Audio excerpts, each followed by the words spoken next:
Good morning, everybody around the world, and welcome to race day for the Kumho FIA TCR World Tour, round number 9 of 20 here at the beautiful Vila street circuit in Portugal. The weather is hot, the anticipation is high ahead of what should be a cracking first racing action of the day. And as always, we've got our very own Alex Legui down there in the sunshine, waiting to capture all of the excitement and all of the content before we go racing. So, sounds like a good idea to me, before we get started, to head down to the grid with Alex Legui.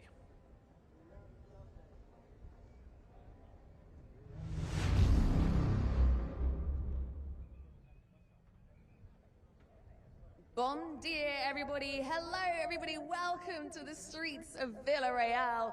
It's rounds 9 and 10, the midpoint, the crucial point of the Kumho FIA TCR World Tour 2025 season. And what a season this is panning out to be. For one of the first times ever, Jan Erlache, our championship points leader, starts on pole position, but his arch rival, Esteban Guerrieri, is right behind him. However, next to him is teammate Santi Urrutia, which will inevitably make for some rather interesting racing.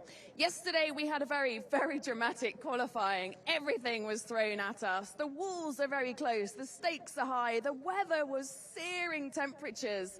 We had many red flags. Poor old Dusan Borkovic had a very tricky qualifying. Bebu Nestor Girolami didn't even get out because of a fuel pump issue, but he is here for the race, but he starts way back there.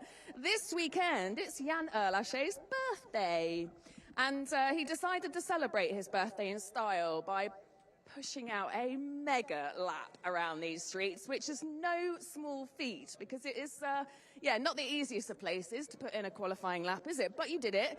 Here you are in pole position. You've got your teammate right beside you, which is exactly what you need, but you've got your arch rival right behind you. First corner's going to be fun. Yeah, it's going to be fun. We knew qualifying was going to be a quite important part of the weekend. So we actually managed to put it on pole with the 30 kilo ballast. Was not an easy task. We had to put a lap a bit on the edge to get there. I have my teammate next to me. It's good points for the team already in qualifying, and we will try to make our best to shine with the team as a team during the race. It will be a tough race with the heat here, but we know what we have to do, and we need to do a good start and try to keep a good pace through the race. Good. Well, power's on. Have a great race. Let's head down here and see if we can have a chat to Esteban Guerrieri. Today, there is quite a strong breeze, which we've been lacking, which I think is going to help these drivers just cool the temperatures a little bit. This circuit is extraordinarily demanding on tyres, but really one of the trickiest things to cope with is the searing temperatures. Esteban's not in here, but come and have a look, because you can just have a look at the steering wheel, the setup, and his helmet is there. Cool, huh? It's funny, yesterday, so Dusan Borkovic joins us again, but he's not been behind the wheel for 8 months, and he sat in front of his car, in front of the steering wheel yesterday, and was genuinely like, I can't remember what we do with this steering wheel, or how it works, or all of the buttons on there. Mikel, maybe have a moment. So, we have a Hyundai in the mix up here. You're behind the 2 blue boys, and then Esteban, You've raced with these boys a lot. You've raced here a lot. What do you think this first lap's going to be like? I think the race will be everything on the first lap, on the start. So I will try to do good start, not to lose the position with Kumho, which usually they are strong on the starts. But and then we will see. I mean, here it's very difficult to overtake, so we're going to try to do a start and then just flow during the first lap and see what we can do. Okay, great. Vamos! Yes, it might be a case of damage limitation for quite a lot of these boys, because we do have race 2 later on, so they've got to maximise the points here. Aurélien Comte, in our last race, he was the man of the match. He took the win from P4. This boy is the one to watch. He's on fire, and if he can get out of any drama in this first lap, then Aurélien Comte is one to keep your eye on. Normi Michelitz, he's won here before, so he has the best amount of knowledge about how to win a race around here, but it's going to be a very tricky place for him to start to even consider a win. Norby, is it a case of damage limitation? He's chatting away to his engineer, who I believe is more important than me. So if you come and have a look, he's got, they've all got blowers that are just trying to cool them down a little bit so that they can cope in these extreme conditions. Norby, you've won here before, but I mean, how tricky is it going to be from P, not very high? I am so sorry, but I was speaking to Gabriele about... to Gabriele? So He's here? No, Rizzo. Yes, of course. It's the boss. So, you've won here before, yeah. But this is not an easy place to do anything from. This is not an easy place. To be very honest with you, Alex, the main target is to survive. The first couple of corners, if possible, to gain some positions, but it's never easy because, I mean, it's a long acceleration up the hill. I have 40 kilos in the car. Yeah. Cupra is fast off the line.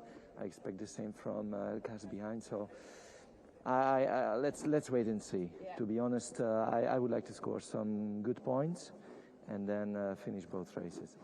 Obrigada. Yes, he needs to keep out of mischief, especially so that he can keep safe for race 2. Nacho Montenegro starts race 2 in pole position. Strategy didn't quite pay off for these boys in blue who were aiming for their reverse pole, weren't you, Ted? He's just giving us a wave over there under the umbrella, trying to keep cool. Let's have a quick word. What have you got in your drink? That looks like a great concoction. Yeah, Moon Valley. Exactly. Electrolytes, healthy stuff. Exactly what you need when you're sweating it all out. Yeah, right. Yeah. No, it's really hot. It's going to be an interesting race. I've been here so many times now, so I know what can go wrong. Yeah, you know, we remember. Oh, yes. Yeah, so I have to hope that we all drivers have respect and just have a good race. And I guess for this race, it's really about a case of just damage limitation and make sure that you're absolutely fine for race 2, because you're in a great position for race 2. Exactly, yeah, that's the plan, but you never know how the plan will work here. No. And your family are here. Are they enjoying Villarreal? They are enjoying this and hope they will get out for the second race and just enjoying the action. Good. Have a good, safe race. We love coming to Villarreal. Just look around at all these fabulous fans. We love the support we have. Many of you will know that Tiago Monteiro has raced many times here before, and he's meant an awful lot to the world of TCR over the years. Nacho, let's go and have a quick word to Nacho if we've got time, because this boy starts in P10, but he starts pole for race 2. Good work yesterday. Strategy paid off nicely. So presumably this is about damage limitation, keeping out of mischief, right? Well, yeah, I mean, it's my first time here, you know, so this race 1, I think I'm going to take the experience in this circuit. I will try to do my best. I will try to overtake these guys, but, you know, this circuit is a bit impossible. But yeah, I will try to do some laps and then, yeah, think about in race 2, no? We started in pole position yesterday. It wasn't our real strategy. I mean, I went for it, but then we got some issues with the engine. So, well, we finally arrived in P10, so it's not that bad because, yeah, we started in pole position. But yeah, I'm happy, and yeah, as I said, I will try to do my best now, and then let's think about race 2. Well, nice, happy accident. I think I'd be quite nervous starting on pole here for my my TCR debut. Right, we've got 15 world-class drivers driving around the streets of Villarreal. It's one of the most iconic, most tricky circuits in the world, and it's going to prove to be a very exciting race. Are you ready for it? We are. Vamos!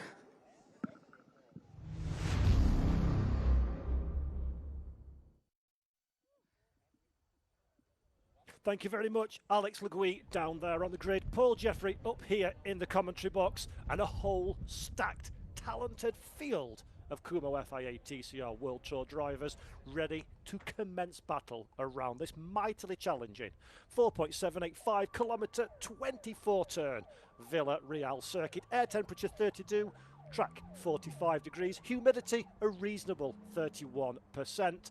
And as Alex mentioned, the wind is picking up ever so slightly. We had a thunderstorm at the conclusion of qualification 2. It came just a little bit too late to mix up the on-track action. Well, I'm delighted to say the rain is no more, the sunshine is beating down, and we are in absolutely perfect conditions to go motor racing for the very first time this weekend, to enjoy the festival of motorsport that this wonderful street circuit has to offer in what is the 100th anniversary of Villarreal being given city status. A big year for the area and a big weekend for the Kumho TCR World Tour, not least of which that man Jan Elysée took his first pole position of 2025, making it 4 different pole sitters from 4 different events.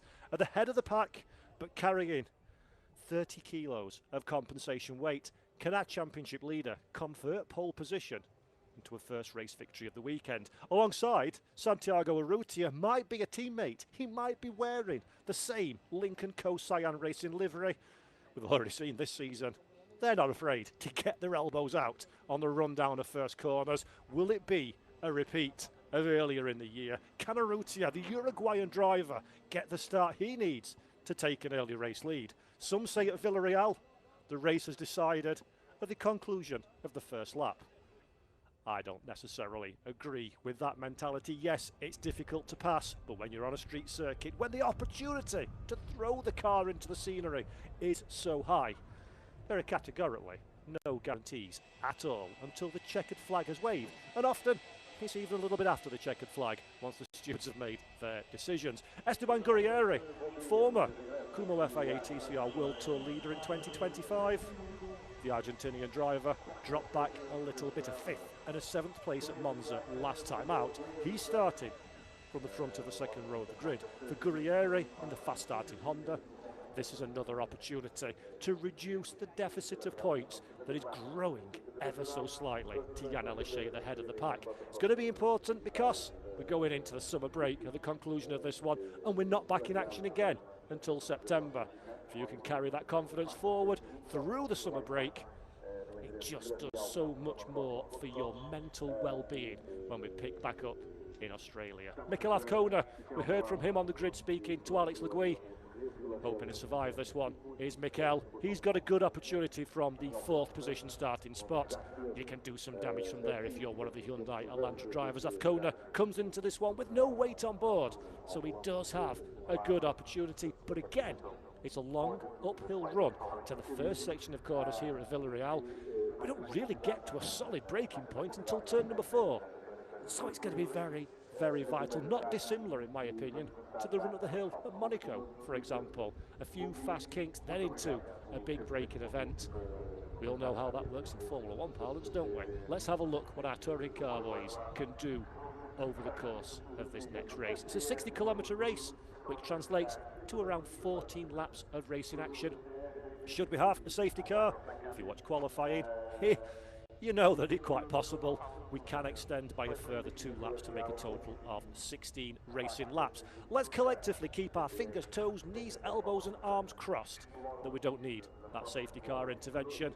But when the streets are as twisty, as challenging, as difficult as they are in Villarreal, just the smallest instant for one driver can very quickly turn into a multi-car event. Let's have a look then at the starting grid. It is Jan Elysée who's on pole position from Santiago Urrutia. Esteban Gurrieri and Mikel Azcona dominate the second row of the grid. Gurrieri and Azcona both looking for great starts. Aurelien Comte will be in 5th position, Noah Michaelis alongside, and then it's guest driver Victor Anderson with Ted Bjork for company. Marcin Quar starts 9th, Nacho Montenegro reverse grid pole in 10th position. Marco Bolte and then Daniel Teixeira are alongside in 11th and 12th positions respectively. Dusan Borkovic will start in 13th, Bebu Girolami 14th position, and the last driver on the grid is Manuel Fernandez Jr. from 15th position. Lots of drivers, lots of cars, lots of exciting racing to go. Big question is, who's going to be the one that comes out with the top result at the conclusion of this one? As you can see, 1 minute board has been waved. Crowds tentatively watching on in anticipation of what should be an absolutely wonderful motor race ahead of us. As mentioned previously, temperature still high at 32 degrees centigrade, although that bit of wind desperately well received by those watching trackside, just for a bit of light relief. It must be an incredible incredibly scorching weekend in Portugal. The wind isn't going to make a great deal of difference to the driver comfort, but it could help with cooling the cars. Assuming that is, you find yourself in a little bit of clear air. The only man in clear air at this moment in time will be Jan Aleshay, the chasing pack behind, and Aleshay will be very keen to convert that pole position to an early race lead, not least of which is because of the championship standards. 23 points is the difference between Jan and Esteban Gurrieri in second position. Remember, Esteban starts in P3 behind Santiago Urrutia. Could the Uruguayan driver Urrutia use this as an opportunity to move in the standings? Or can Gurrieri find a little bit of something to get into contention with those cars ahead? If you're the Argentine driver, one thing you don't need at this juncture of the championship, in this position in the points, is to be beaten by Jan Aleshay ahead of you. So big opportunity for car number 186, and he's going to have to get his elbows out. This is not a track where overtaking is straightforward. This is not the olden days when we had the Joker lap even. It is all about what you can do on the track, a little bit of bravery, a whole load of confidence, and a fair slice of good fortune. And the only way you're going to muscle a TCR car past one of your rivals. And I'll tell you something, if you had to place anything on anyone in this grid charging forward, you'd do very well indeed to back Esteban Gurrieri. He's got a big day in front of him. In qualifying then, some of the big winners and losers. Victor Anderson up there in 7th position, guested again in the Kumho FIA TCR World Tour, having moved over from TCR Europe. Great qualifying for the Lincoln Co machine MAGP. Other good qualifications, Nacho Montenegro, as we heard from Alex down on the grid. Montenegro debut weekend at Villarreal, 10th for race 1 in the points for sure. More importantly, race number 2 this afternoon, 16:45 local time, 15:45 UTC. He'll have the reverse grid pole position. Big opportunity for the Argentinian gold racing driver to secure his first race win of the season. Car number 1, 2, 3, which is Nacho Montenegro, perfectly on time, is under investigation for a start procedure infringement. That can only mean one thing: touching the car too late. Oh dear. Montenegro hopefully won't receive any more than the virtual slap on the wrist for that one. We'll keep our eyes on it, of course. I see Victor Anderson peeling off in a pit lane as well. So, Victor Anderson and Montenegro. I'm not quite sure what is happening there, but it does look potentially like we have lost a couple of cars already. Anderson started in 7th position, Nacho Montenegro in 10th place. We'll keep our eye on that one in a few moments' time. It would be a real shame, to say the least, if that is the case. And in fact, yep, there is no bright orange car in position number 7. As a driver, this is always slightly confusing when the cars in front of you shift orders. Hopefully everybody can find their marks. So they do. There is Montenegro. You can see just the right-hand side of your screen getting ready to come back out of pit lane once again. So Montenegro's ills have been fixed. But let's concentrate on the racing action. The calm before the storm. The green flag waves at the back of the grid. And in a few moments' time, the Kumho FIA TCR World Tour round number 9 from Villarreal is underway, and at the head of the pack, as we were for Jan Aleshay and Santiago Urrutia.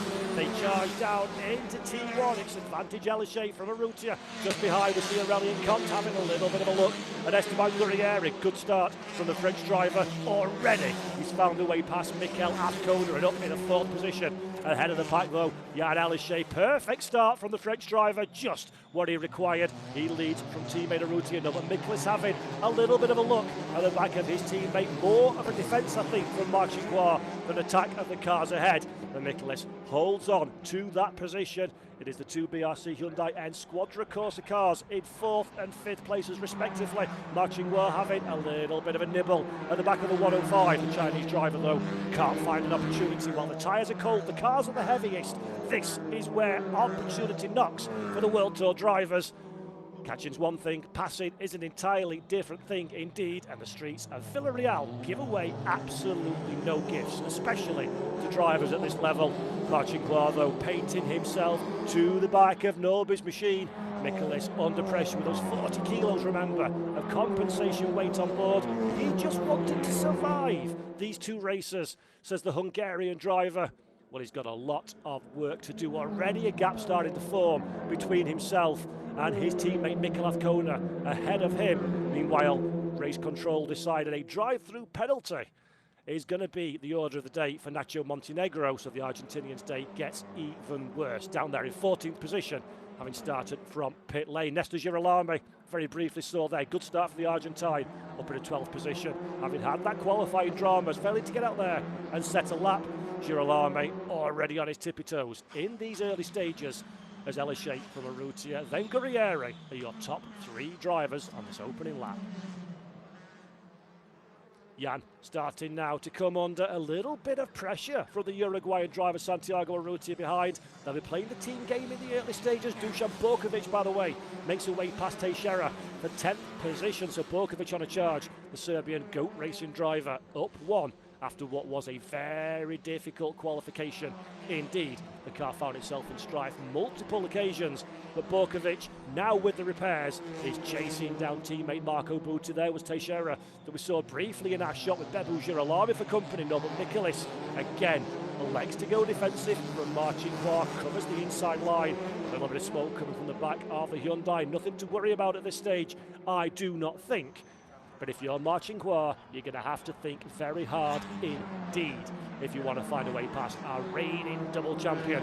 Noah Mikulis up there in 5th position, just behind teammate Mikel Azcona.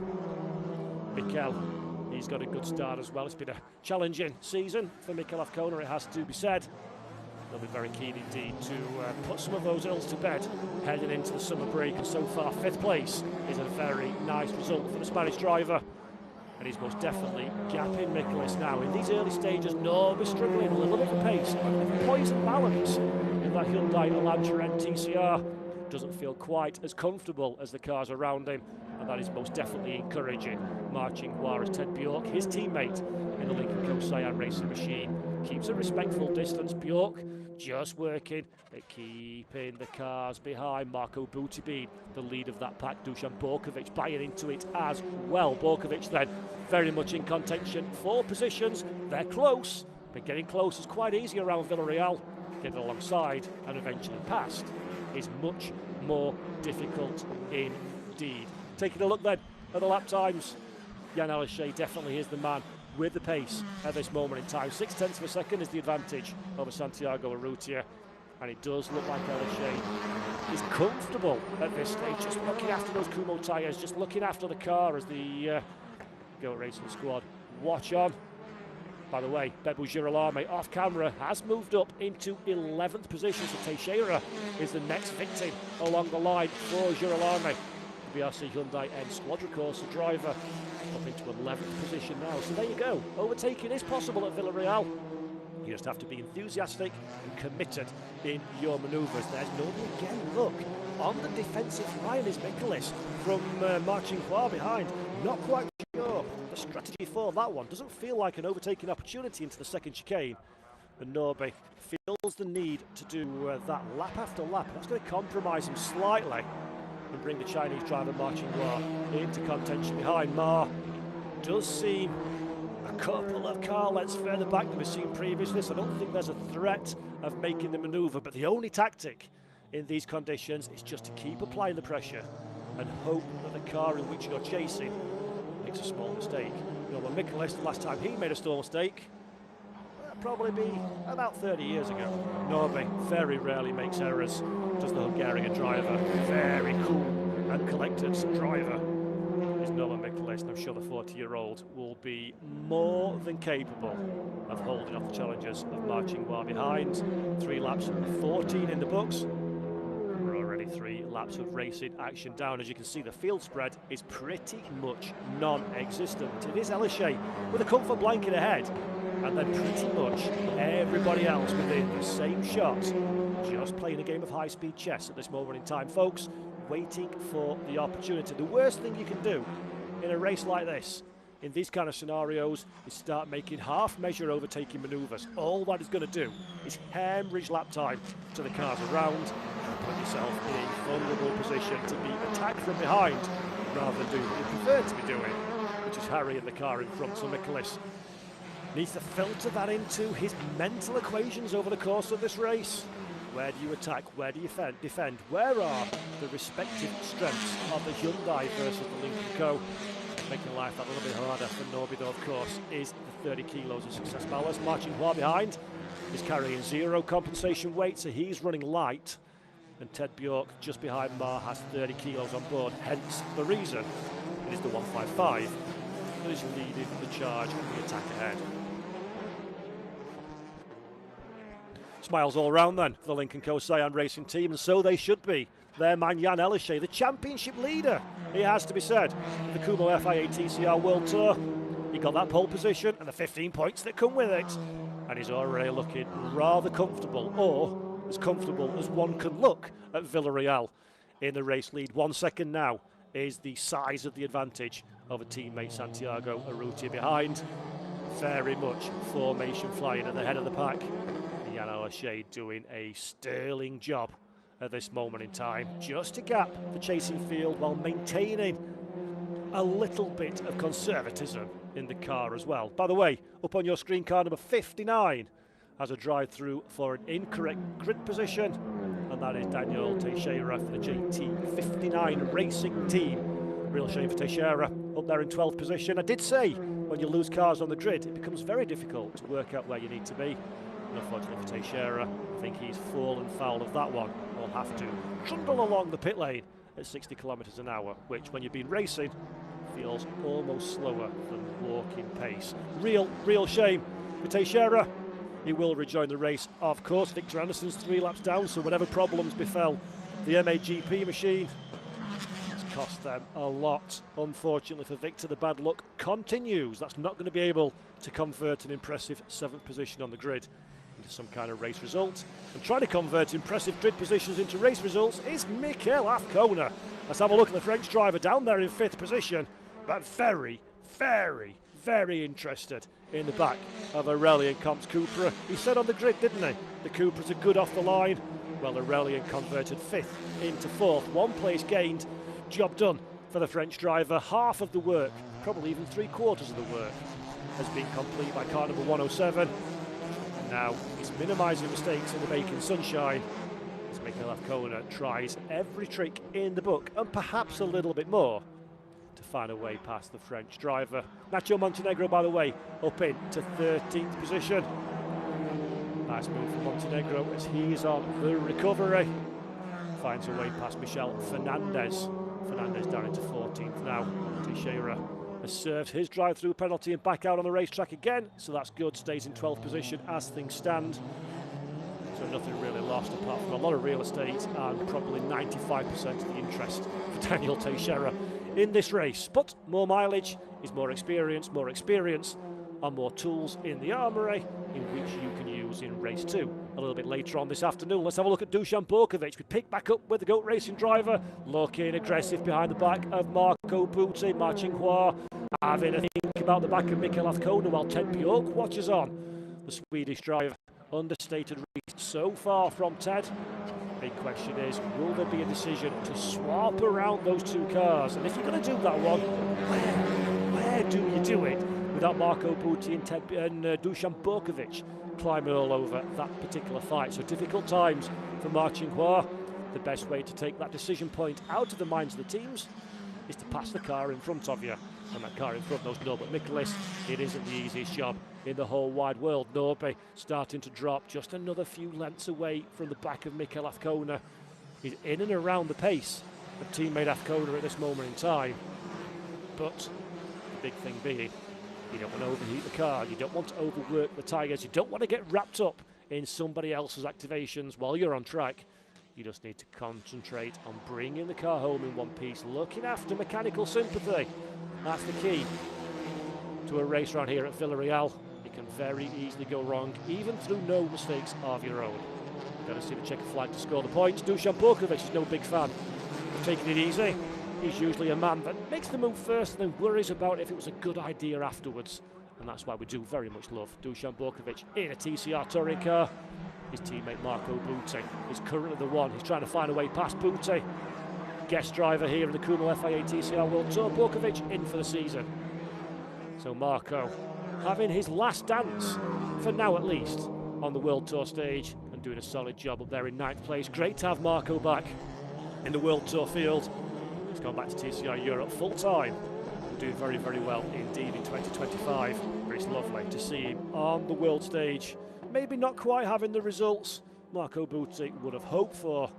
The 20-year-old Italian still showing he's absolutely made for this level of competition. I'm sure it's just a matter of time before those big results come.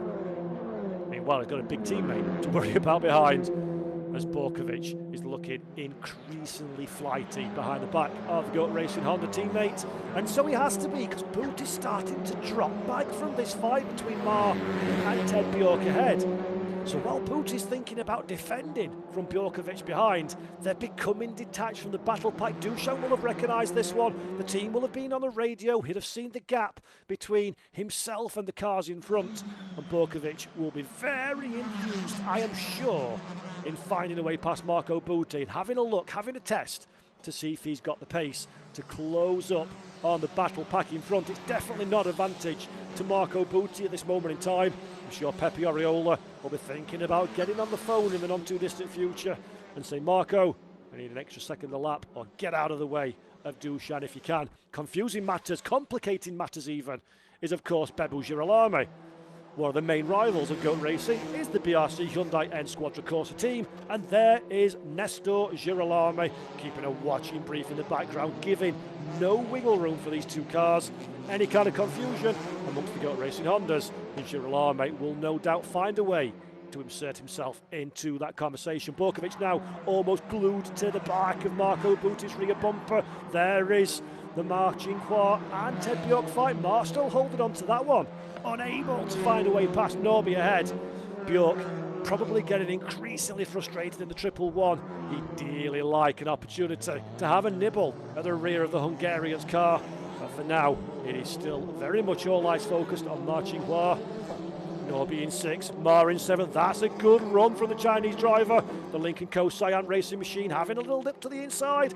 No opportunity to go too wide through the fast downhill sweepers. That's the problem here at Villarreal. There are only a few key overtaking opportunities, and everybody knows what they are. Everybody covers the line, and for now, Norby survives. But Mar most definitely looks like the quickest off this particular battle pack. Just how much enthusiasm for the move does Marcin Hua have, and can Ted Bjork be a bit of a disturbance in that particular fight as well? Fascinating stuff then from Villarreal. Jan Elishay is still your race leader by the tune of 9/10 of a second from Santiago Urrutia behind. Esteban Gurrieri having a quiet race up there in 3rd position as well, keeping a watching brief, close enough to see, not close enough to get involved. Aurelien Comte, thank you very much for a fabulous start, he says, up there in 4th position. And then it's this fight, Afkona, Nicholas, Mar and Bjork, the three of which at least are all very close together indeed, as Marco Butti jumps down pit lane, gets out of Dusan Borkovic's way and promotes the Serbian up to 9th and 10th for Bebu Girolami. Not sure what problems have befallen Marco Butti, unfortunately. Hopefully we'll find out about that one. Teixeira still on the racetrack in 12th position, having served that drive-through penalty. And Victor Anderson is back on the racetrack, but many, many laps behind the chasing pack. At least the MAGP machine can do a bit of running before race number 2 this afternoon, as there is the GOAT Racing Honda Civic FL5 Type R TCR, and another disappointed Italian driver in the shape of Marco Butti. Not quite what he was hoping for this weekend, not quite what he's been hoping for the entirety of his World Tour return, but it will not be the last we see of Marco Butti. I am absolutely certain. Very talented driver, very nice young man as well. Old head on young shoulders, only 20 years of age, already a winner in TCR Europe. I'm sure we'll see a lot more of him on the world stages. There's a Cristiano Ronaldo shirt being waved at our cars that go past. Always nice to see that one, and always nice to see the plucky Peugeot, Michel Fernandez.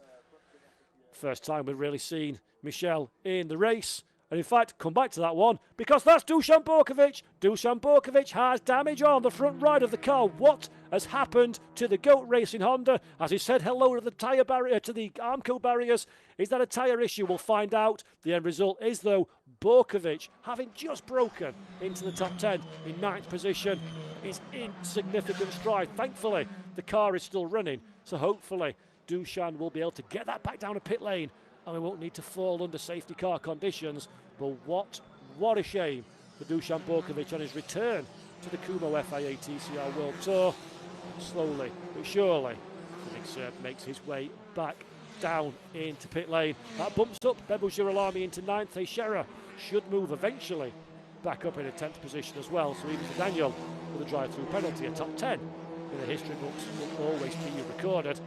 That's why you want to look back and tell your grandkids in years to come, isn't it? Finish the top 10, the world race, world-level touring car race at home. Absolutely fabulous stuff. A real shame for Dusan Borkovic. Let's refocus then. Our attention's at the front of the field. 9 laps are in the book. 14 laps is our scheduled race distance. And for Jan Elyshe, birthday celebrations continue into race 1. He took pole position on the weekend of his 29th birthday. And he is absolutely charging at the front of the field. Looking very nice indeed for the Kumho FIA TCR World Tour points leader. Just what he's ordered. 30 points in the book. Norbert Michaelis having to go defensive again. This time, though, that's a valid defensive move, because Ma Qinghua is very enthusiastic. He's trying to design a brand new TCR car live in a race by merging a Hyundai and a Lincoln Co. almost into one. That's how close the Chinese driver is to the rear bumper of Norbert Michaelis, having a little bit of look for some fresh air, feeling the mirrors of car number 105. Michaelis, though, has the line covered, has it under control, as Dusan Borkovic, a very sad looking GOAT Racing Honda, and that is unfortunately looks like contact with the wall to me. The result is the same, though. Borkovic in pit lane, and I dare say going to be heading off into the first retirement of the race. Focusing back, though, at Norbert Michaelis and Ma Qinghua. Norby now bought himself a little bit of a gap between himself and car number 155. Ted Bjork, perhaps wisely, is backing off a few car lengths as well, just to see how this fight unfolds, see if he can get a bit of a run and sneak in an opportunity somewhere around this difficult Vila Real circuit. It's not impossible to overtake, but it sure as heck is challenging. As Marco Butte moves up the running order into 13th, courtesy of Dusan Borkovic being a DNF. I'm sure Victor Anderson as well, if he keeps circulating, will take another position away from the Serbian driver at the final classification. But the real interest, the real attention, ladies and gentlemen, boys and girls around the world, is absolutely on this Norbert Michaelis fight. It's been a consummate defensive drive. In fact, that was Mikel Azcona, I think, getting out of the way to allow his teammate past. Is Azcona in strife? Was that some team play? Borkovic having a debrief, but this is what I want to look at. There we go. Michaelis is through. Some Azcona in some kind of drama. Mikel Azcona from 5th position has found the unlucky streak continuing. He's running slowly. Michaelis is up in a 5th now. The charge of the 2 Lincoln Co. Cyan racing machines gets an added bit of bite. This is 4 big positions, and Ma Qinghua sees the opportunity. He knows that Norby's going to be worried. There was a problem for his teammate. There's an opportunity. Ma Qinghua looks to the inside, doesn't quite have the racing room. Not too wide through that position, Ma. The opportunity was there, the tension was there, and now Ted Bjork has an opportunity. The 111 at the back of your shot. Ted Bjork looks to the outside, looks to the inside. Ma Qinghua, though, well aware of the threat from his Swedish teammate, covers the racing line, withholds the threat for now, and needs to redouble his attention. Norbert Michaelis, while all this is happening, has bought himself a couple of tenths of a second. It doesn't sound like much, folks, but when everybody's as close as this, 2 tenths of a second can be the difference between blinking or not for the rest of the lap. And Norbert Michaelis feeling good for now. Ted Bjork, his charge has been stunted ever so slightly. He had an opportunity, couldn't quite grasp hold of it, and now the Swede drops back again behind teammate Ma Qinghua, as you were in terms of the gaps between each other. The crucial thing is now to become a fight for 5th position as Azcona, in whatever strife we momentarily saw the Spaniard being in, falls down the running order. I told you, this race is a test of man, machine versus circuit and atmospheric conditions. You could do everything 100% right, but it's no guarantee that you see the checkered flag. Jan Aleshe doesn't seem to have the pace that we saw at the start of the race as well. He's bringing Santi Urrutia, Esteban Gurrieri and Aurelien Comte into the conversation for the fight at the front of the pack, while meanwhile Norbert Michelis holding on to that 5th position. There is Mikel Azcona. We saw him going slowly. Can we see the reason for the slow driving? Doesn't look apparent. All 4 boots on that car seem to be round and fully inflated. So whatever happened to Mikel Azcona, this is the replay. That's the sideways action. Oh, we're going to catch the barriers. Mikel, that is beautiful. And look at the rear left. That is some kind of delamination. So whether that's self-inflicted or not, I could not tell you, but the end result's the same. Mikel Azcona with 3 wheels on the wagon falls down the running order. And all of the hard work, all of the challenge, all of the preparation is for nothing for the Spanish driver. Another visit to pit lane, out of contention. His teammate Norbert Mikel is still holding firm in that 5th position. This has been good for Norby. This has been what he wanted. He wanted the points, he wanted the finish, and in 5th place, yes, at the expense of his teammate, but nevertheless, he'll still be grateful for a decent armful of points on board car number 105, our reigning champion. The start of 2025 hasn't been quite what the BRC squad perhaps would have ordered at the start of the year, but this is a good recovery drive for our reigning champion. And often they say championships aren't won on your best days, they're won on your worst. If you can get a good haul of points when the race is just not going your way, and the 40 kilos of compensation weight on board, then that is what makes a good platform to charge for a championship. Jan Aleshe's got a better platform at the head of the pack.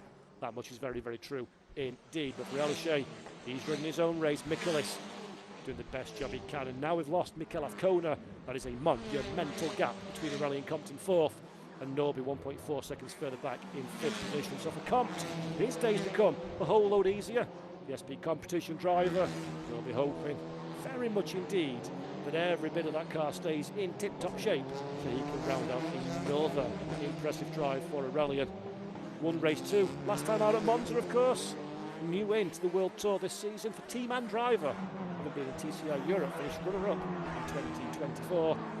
Very impressive stuff indeed from the Frenchman at this moment in time. 12 laps then, 14 in the books. By some miracle, we've managed to avoid a safety car so far. Don't speak too soon, Paul. And it is Jan Aleshe who's currently leading the pack from teammate Santiago Urrutia. Esteban Gurrieri having a quiet but purposeful drive so far on the bottom step of the podium. 1.4 seconds is his advantage to Aurelien Comte, who's very much in no man's land, is the Frenchman. A good 1.4 ahead of this battle pack, headed by Norbert Michelis, the proverbial cork in the bottle. And the Lincoln Co. Cyan Racing team would dearly love to get in contention with car number 105. But for Marchingois, he's had 12 laps, he's not had a sniff of an opportunity just yet. Only 2 more Norbert Michelis needs to do to see it through to the checkered flag and secure what will probably be the hardest 5th place finish the Hungarian driver has had in his career. Very rarely do you see a race with so few mistakes, and for Norby there has been none, as there is contact for Mikel Azcona. We've seen that one before, light contact from Mikel on that barrier. Was that cause, reason or unrelated to the reason he came in pit lane? We don't know the answer to that one. But the end result's the same. Mikel still circulating, back out on track, but all the way down in 12th position. And 12th place, he'll still pay points, of course. Nowhere near as many as he would have been looking for had he got that top 5 he was running in a few months ago. Santiago Urrutia then 1.1 seconds is the gap now to race leader Jan Aleshe. I think the fight is very much over between the two Lincoln Co. Cyan Racing machines. At the head of the pack, Esteban Gurrieri doesn't fancy quite giving up on this one just yet. There is the Argentinian driver, came in to this weekend at Villarreal, 2nd in the Kumho FIA TCR World Tour point standings. It's been solid, if unspectacular for the Argentine so far this weekend. Under normal circumstances, a delightful performance. But with the fact that Lincoln Co. Cyan Racing are so fast that Jan Aleshe, even with 30 kilograms of compensation weight on the car. He's looking so commandingly strong at the head of the pack. It's going to be all eyes focused on race number 2 for Esteban Guerrieri and his bid to try and recoup some of the points lost. Oh, had a running comp? Nope, thought a running comp was going slowly there for a minute. Just the camera angle, panic over people. As we pick up again, Norbe, Ma Qinghua and Ted Bjork. It's going to be fascinating to see if Ma and Ted stay as they are. Ted Bjork, of course, has been very successful so far this season in the 2025 year, having taken a race victory already. Ma yet to taste victory success. It'll be interesting to see if the team elect to swap around those 2 drivers in the championship challenge. By the way, Mikel Azcona moves up past Michel Fernandez and into the 11th position off camera. This is good launch. This is a very close bit of running now from Ma Qinghua as the BRC Hyundai and Squadra Corsa team look on ever so slightly nervously of their man Norbert Michaelis. Of course, they'll be aware that there was an issue for Mikel Azcona, and Norbe just has this one final lap to try and bring the car home. And I started mentioning it before we cut away. Very rare do you see a driver of this quality from any touring car driver, but Norbert Michaelis is being fast considering the car underneath him, but crucially I have seen not even a hint of a mistake from the Hungarian driver. Resolute in his defence. Jan Aleshe hasn't had to worry about the defensive tactics because he's got more than enough pace over Santiago Urrutia behind. He had the pole position to the French driver on the weekend of his birthday. He mentioned to Alex Le Guy on the grid before race starts. It's going to be absolutely crucial to get a launch into T1 and the early advantage. That's exactly what the French driver did. He was perfect top of the line. Car placement was beyond reproach through the first section of corners. That won him an early race lead. Santiago Urrutia never quite looking like the body language or the pace behind to challenge car number 168. And with all of that work, all of that preparation, and all of that perfect execution leads to this very moment indeed. Jan Aleshe on the final lap of round number 9 of the Kumho FIA TCR World Tour here. They will return to Villarreal for the first time since 2022. And all of the cards are falling in place for Jan Aleshe. At the head of the pack, he's got the advantage. He's got a few corners between himself and tasting victory champagne.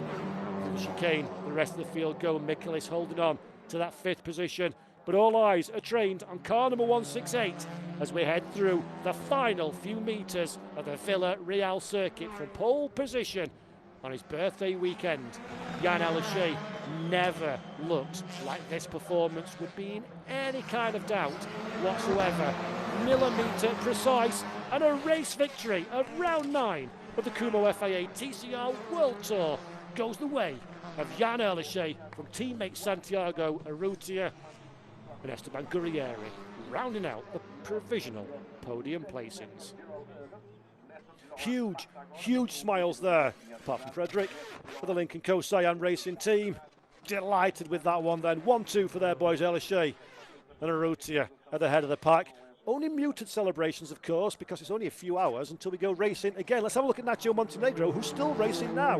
Daniel Teixeira defending desperately from Montenegro. This is for 9th position. Around the outside goes the Argentinian driver. The Portuguese in the Hyundai is vulnerable. Montenegro takes the place away on the final lap. Moves up in a 9th place for Nacho Montenegro. Great recovery driver from the Argentinian.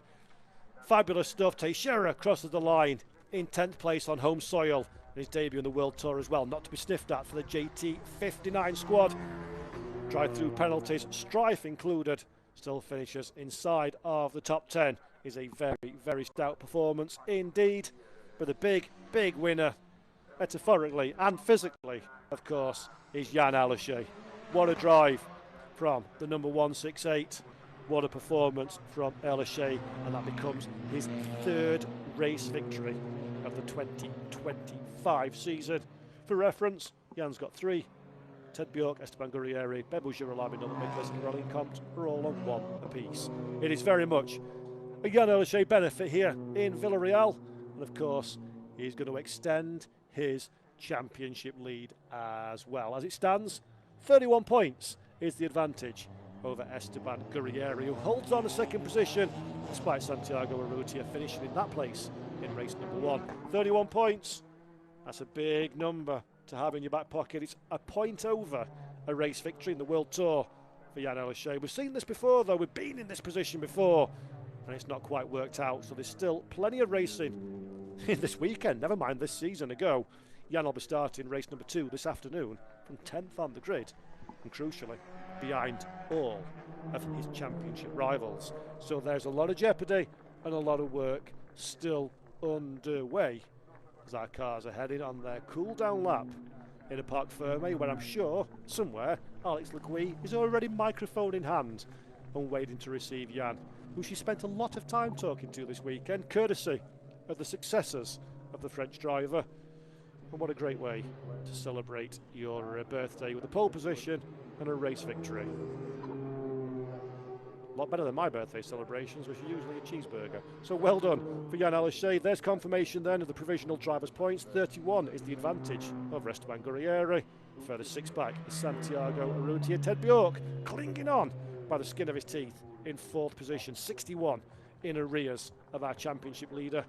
Don't discount Ted Bjork just yet, though. Plenty of racing still to go. 93 back is Norbert Michelis in 5th place of the championship standings. It's not been the championship defence that Norbert would have hoped it would have been. The pace in that BRC Hyundai N Squadra Course Elantra is improving from the disaster that was Mexico City. So there's still hope yet for the Hungarian, but it's looking increasingly likely that 2025 is going to be the year we have a brand new Kumho FIA TCR World Tour Drivers' Champion.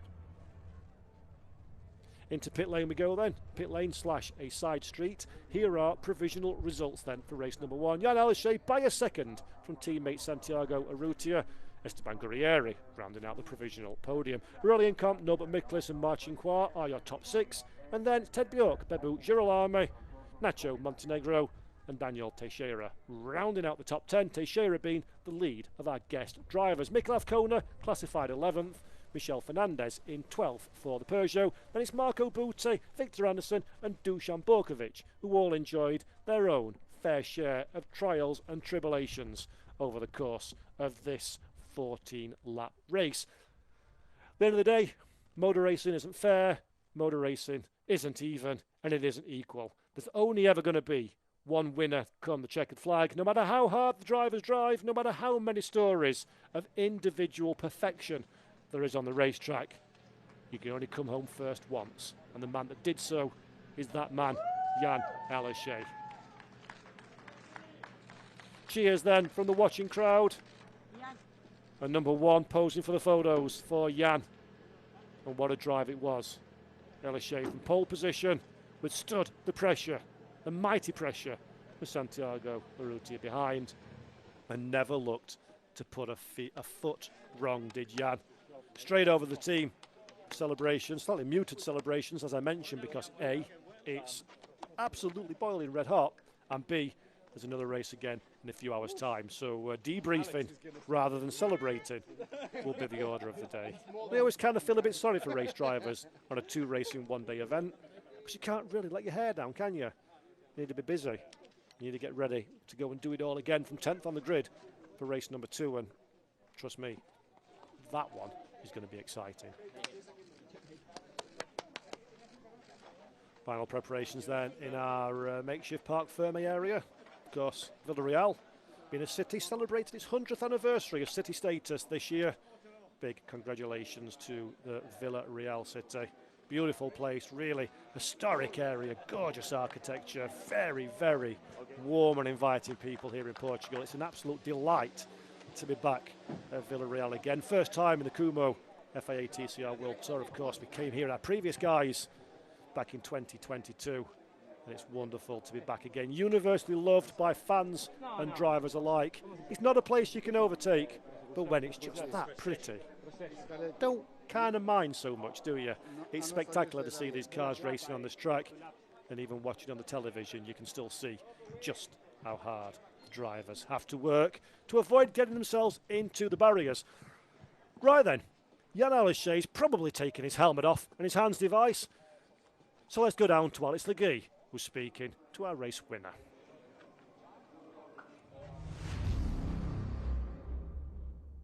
And that is a masterclass of how you do Villarreal. Jan Erlache taking your third win of the season, putting you 31 points ahead now of Esteban Guerrieri. That is exactly where you need to be midpoint of the 2025 season.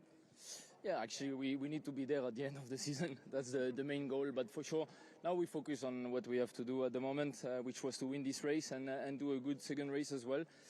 We can tune a bit the setup to improve the car and the longevity, but very, very proud of the work from the whole team. In Villarreal, I've been quite a lot of time on the podium and never win.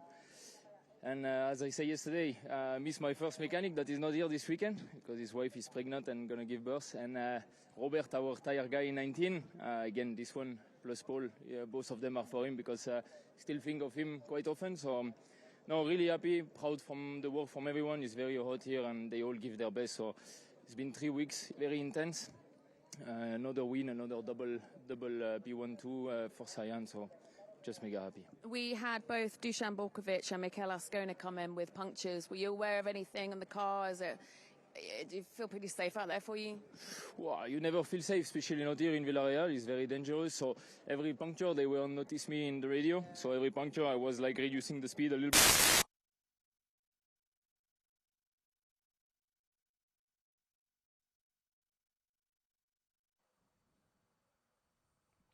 So there we go then. That's from your race winner, Jan Erlache. Let's have a look at the driver's points once again. Caveat, of course, is these are provisional based on stewards' decisions. 31 points is the advantage at the conclusion of the first of 2 races today. Reverse grid top 10. That's not going to stay the same. I absolutely guarantee it. Esteban Guerrieri has a big opportunity to eat in to the advantage currently enjoyed by Jan Erlache. The rest of the point standing, several of our drivers that have joined and left the World Tour over the course of the season. One of the unique things about the Kumho FIA TCR World Tour, we travel the world, we join different championships, and it's been great to see some of our drivers. But before we do that one, why don't we have a look at some of the action from the race that we have just enjoyed?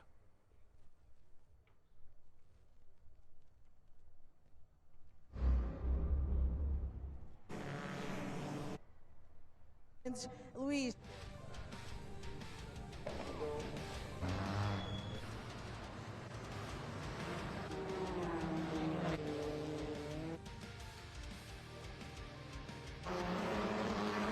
Entrar no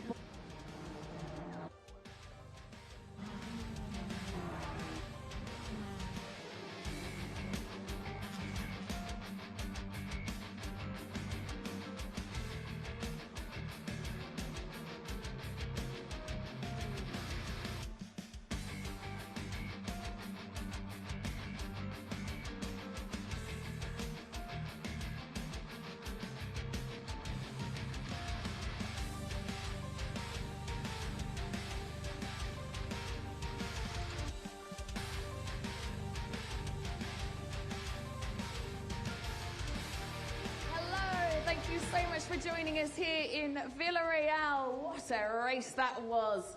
Please put your hands together and welcome to the podium our third position driver. It's Esteban Guerrieri.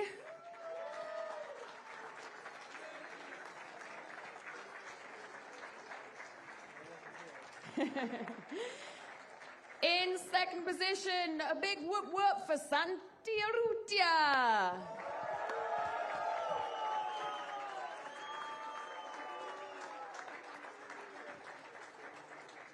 And let's have a big cheer, please, for birthday boy. In first position, it's Jan Erlache.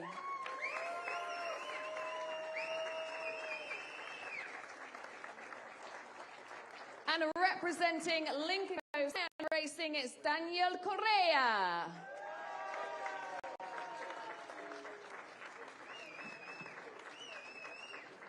And now for the national anthem for Jan Erlache.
for the trophies. The president of Automobile Club Villarreal, Jorge Almeida, will present the third position trophy to Esteban Guerrieri.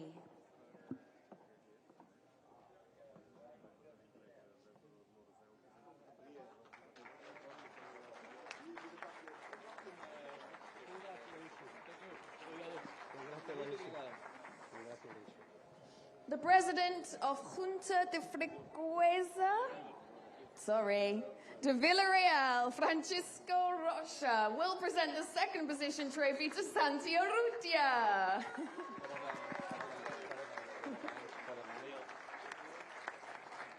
And the councilwoman of Villarreal, Mara Minhava, will present the winning trophy to Scion Racing Lincoln Go's Jan Alache.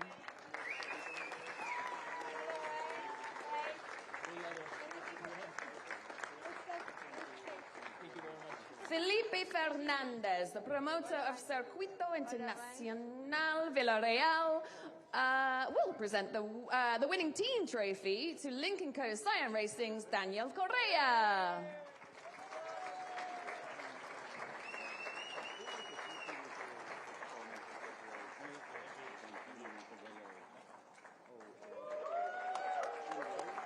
Obrigada, Felipe. It's always wonderful to be here. Please come together, gents, for your official photographs.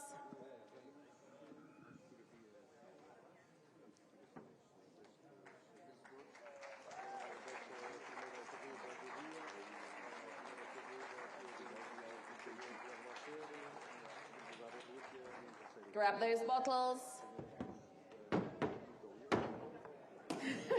Let's party! Run. Sorry. Wonderful scenes then on the Villarreal podium for Jan Alache, your race winner. Incredible stuff, incredible scenes. And guess what? We're going to do it all again a little bit later on. That's the provisional results once again for race number 1. But a big reminder, 16:45 local time, 15:45 UTC on the TCR TV YouTube channel is the place to be as we do round 10 of the Kumho FIA TCR World Tour. Can Jan Alache find the results from 10th on the grid? Will Nacho Montenegro have a better time of it from the reverse grid pole position? And will, at long last, we see a few recovery drives to spice up the racing action? All of these questions and more we're going to answer in a little while's time. But before we do, dating diary, reflect on what has been a great racing action. And from myself, Paul Jeffrey, from the whole team of the Kumho FIA TCR World Tour, we'll see you all again, 16:45 local, 15:45 UTC, where we go racing for the final time this weekend at Villarreal. Thank you for watching, take care, enjoy the rest of your day, and bye-bye.